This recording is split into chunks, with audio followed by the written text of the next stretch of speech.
KPK tantang Hasto laporkan video skandal elit politik ke aparat.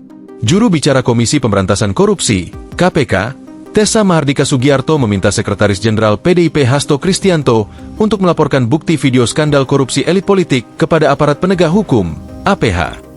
Tessa mengatakan, segala informasi mengenai tindakan korupsi para penyelenggara negara dapat dilaporkan ke aparat.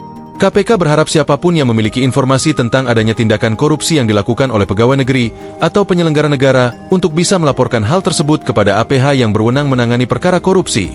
Minggu, 29 Desember 2024. Tessa mengatakan, Hasto bisa melaporkan bukti itu kepada Polri, Kejagung, ataupun KPK.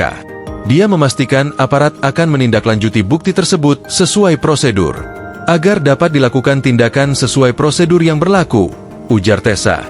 Dikonfirmasi terpisah, Wakil Ketua KPK Fitroh Rohcahyanto mengatakan segala laporan dari masyarakat yang menyangkut korupsi pasti ditindaklanjuti. Yang pasti semua laporan dari masyarakat yang mengandung korupsi akan ditindaklanjuti, kata Fitroh Minggu. Sebelumnya, juru bicara PDIP Guntur Romli menyatakan Hasto Kristianto akan mengungkap informasi dan video terkait skandal yang melibat. Ancaman membongkar skandal elit politik ini dilontarkan setelah KPK menetapkan Hasto sebagai tersangka kasus suap terkait pergantian antar waktu anggota DPR periode 2019 hingga 2024 serta perintangan penyidikan.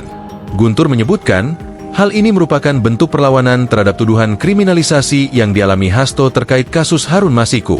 Ia mengeklaim, video-video tersebut menunjukkan tindakan para elit politik menyalahgunakan kekuasaannya untuk melakukan korupsi dan mengintervensi proses penegakan hukum.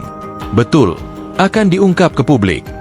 Sebagai perlawanan, bukan serangan balik, tapi sebagai perlawanan terhadap kriminalisasi, ujar Guntur Jumat, 27 Desember 2024. Guntur menambahkan, waktu publikasi video akan bergantung pada momentum yang dipilih oleh Hasto. Dipublikasikannya tergantung saudara Sekjen, bisa kapan saja, sambungnya. Guntur memberikan contoh bahwa salah satu video menampilkan upaya untuk mengkriminalisasi ex-calon Presiden Anies Baswedan melalui kasus korupsi. Selain itu, ada video yang menunjukkan penyalahgunaan kekuasaan oleh petinggi lembaga penegak hukum untuk menutupi masalah anggota keluarganya. Ada video khusus soal kriminalisasi Anies Baswedan beserta bukti-buktinya. Ada soal petinggi penegak hukum yang kewenangannya disalahgunakan untuk menyelesaikan masalah pribadi anak penguasa, kata Guntur. Guntur mengklaim bahwa skandal yang akan diungkap oleh Hasto lebih bombastis dibandingkan dengan kasus Watergate di Amerika Serikat. Download Tribun X sekarang, menghadirkan lokal menjadi Indonesia.